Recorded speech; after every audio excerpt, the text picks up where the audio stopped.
Hi everyone, thanks for checking out another InfoSec Hub video. And I don't want to make this video too political in any sense. I'm not here in favor of Trump or against Trump. I'm just looking at it from a neutral standpoint, a standpoint of security, if you will. Um, I'm Dutch, so that makes me European as well. We have been reliant on US technology for many, many years, and they have a very thriving tech industry, also because their mindset is completely different from Europeans. We in Europe have way more of a regulatory mindset. We think in terms of laws and which is good, of course, also in the tech world, because we don't want anybody to get the absolute power in some shape or form, because absolute power corrupts. I think we all know that. The United States has been at the forefront of the tech industry, but in these uncertain political times, and I'm not looking at America, but I'm also especially looking at the East and Russia. It's good that you are self-reliant, and that's good for a continuity standpoint. So Europe is thinking, you see, to not be so reliant on American tech industry. So there are initiatives here, and they are, to be honest, nothing in comparison to what the United States has to offer. But there are plans to replace the cloud services that we use from the United States, thinking Microsoft, thinking Google, AWS, and setting them up here.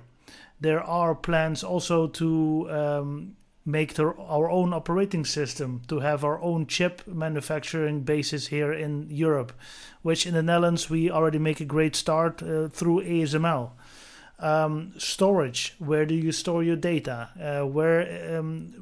Because if you have your own infrastructure, then through legislation, the United States has no access to your data. It's about being resilient, and it's about being self-reliant.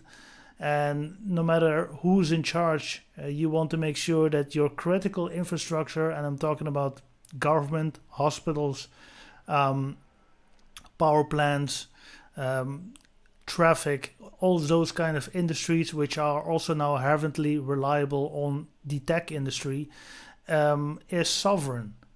And also by setting this up on our own side, on this continent, we learn a lot by doing it, without simply just buying all those services from overseas and just lifting on them.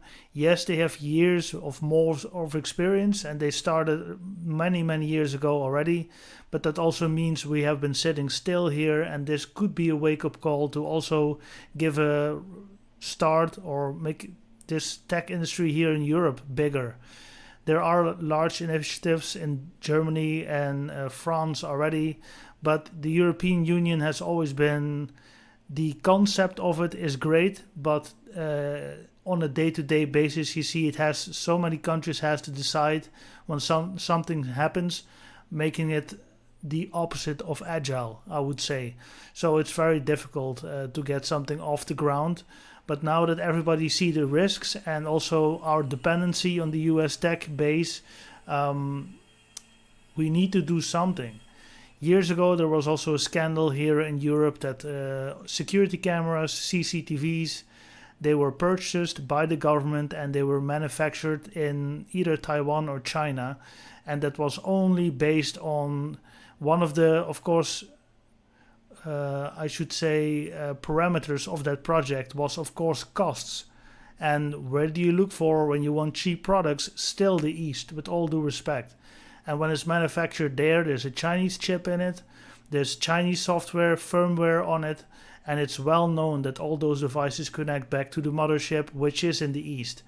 I had the same with a baby cam, was a good product given the price, but on the network level, it was connecting back to China. When that request over the network was blocked, the app didn't function anymore and the camera didn't function anymore. So it really shows you how hard-coded this is. Not sure what they do on the other side with that data. Maybe it's just to know how many cameras are in use and which OS level is now the most most in use, also based on support and anything else. But I think that's just the blue pill. I think the red pill is really the possibility of monitoring, and even the possibility of maybe even setting up a botnet, especially with networking devices. So we have to be aware of the possibilities there, and that the threat doesn't come necessarily from a gun anymore, but it can come from the internet. So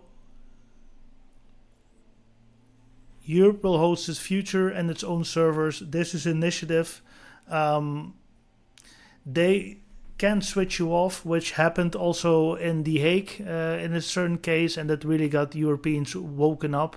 Again, I'd rather be an ally of the United States than an enemy, but we have to be able to choose our own future, especially in this new digital age. It's no other way around it, and things might change with another administration, but I think this can reunite Europe, and I hope it jumpstarts privacy-friendly tech industry.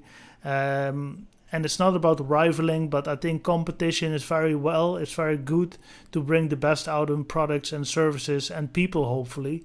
So this is bigger than just bringing back the tech.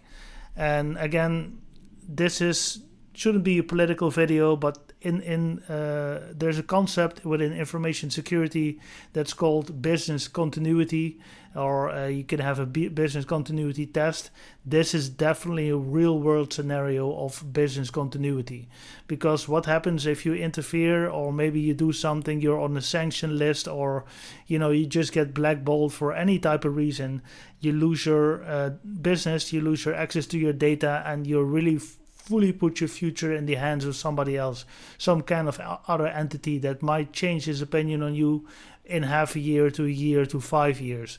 So you don't have continuity, and you always have to be afraid of what's happening now again in this world.